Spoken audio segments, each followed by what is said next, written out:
Hello বন্ধুরা, সকলকে নমস্কার।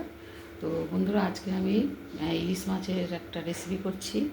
তো এই যে এখানে আমি 5 পিস ইলিশ মাছ নিয়েছি। এই মাছটার আজকে মানে একটু ঝাল মতো করবো আর কি।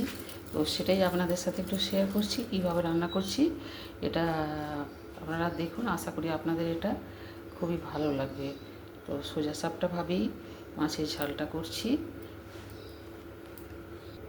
মাছটায় নুন আর হলুদ মাখিয়ে নিলাম, কড়াই তেল দিয়ে দিয়েছি।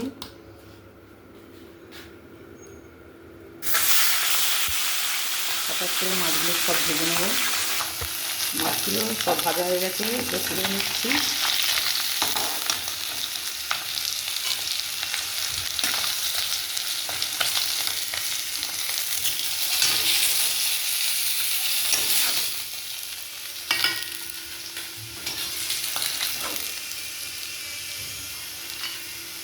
কটা তুলে নিলাম। ওই তেলেই একটু 5 ফোড়ন দিয়ে দিচ্ছি। তেলটা খুব গরম হয়ে গেছে, তো অল্প একটু তেল দিয়ে দিলাম। মাছ ভাজার তেলে আরেকটু তেল দিয়ে 5 ফোড়ন দিয়ে পেঁয়াজ কুচি দিয়ে দিচ্ছি।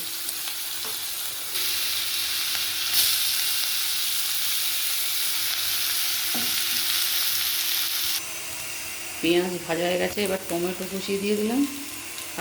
কাঁচা লঙ্কা দুটো দিলাম। এটা টমেটোটা একটু ভাজা ভাজা করে নেব। একটু আদা বাটা, 1/2 চামচের মতো আদা বাটা দিয়ে দিলাম। কষে নিচ্ছি এটা। টমেটো আদা কষা হয়ে গেছে, এবার এটা মশলা দিয়ে দেবো। এবার এখানে রয়েছে হলুদ গুঁড়ো, জিরে গুঁড়ো, ধনে গুঁড়ো, ঝাল লঙ্কার গুঁড়ো, কাশ্মীরি লঙ্কার গুঁড়ো, আর একটু আছে সর্ষের গুঁড়ো, আর সামান্য একটু গরম মশলা, তো আর লবণ স্বাদ মতো। এটা দিয়ে দিচ্ছি। জল হয়ে গেছে, একটু জল দিয়ে দেবো। মশলাটা এবার কষে নেবো জল দিয়ে।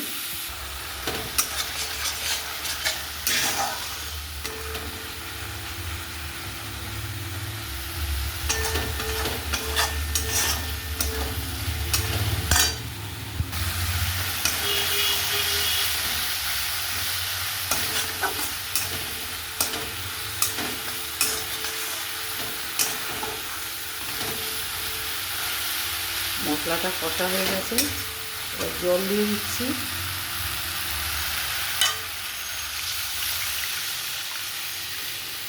মাথাটা শুদ্ধ রান্না করছি, একটু বেশি জল দিলে মাথাটা সব সেদ্ধ হবে। একটু মিনিট 3 ফোটাবো মাছ দিয়ে।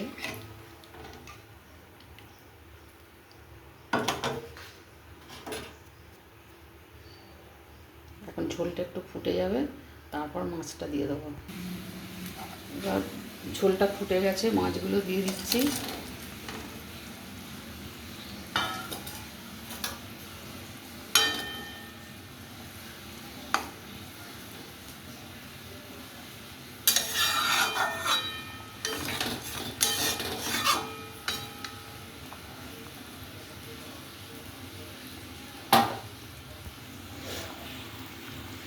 এবার এটা একটু আরও ফুটবে, মিনিট 2 ফুটবে। হ্যালো বন্ধুরা, তৈরি হয়ে গেল রুই মাছের রেসিপি। এটার আমি নাম দিয়েছি তোমার রুই মাছের রসা। মানে আমি রুই মাছের রসা করলাম আজকে। তো রুই মাছের রসা একদম রেডি বন্ধুরা। একটু রস রেখেই মাছটা নামাবো। তো আপনারা পারলে থেকে আরেকটু ঝোল মারতে পারেন। আমি এই অবস্থাতেই রাখলাম রুই মাছের রসা। তো কেমন লাগলো বন্ধুরা এই রুই মাছের রসা অবশ্যই জানাবেন। ভালো লাগলে লাইক শেয়ার কমেন্ট করবেন। তো আজকের মতো রাখছি বন্ধুরা, আবার আসবো অন্য কোনো রেসিপি নিয়ে।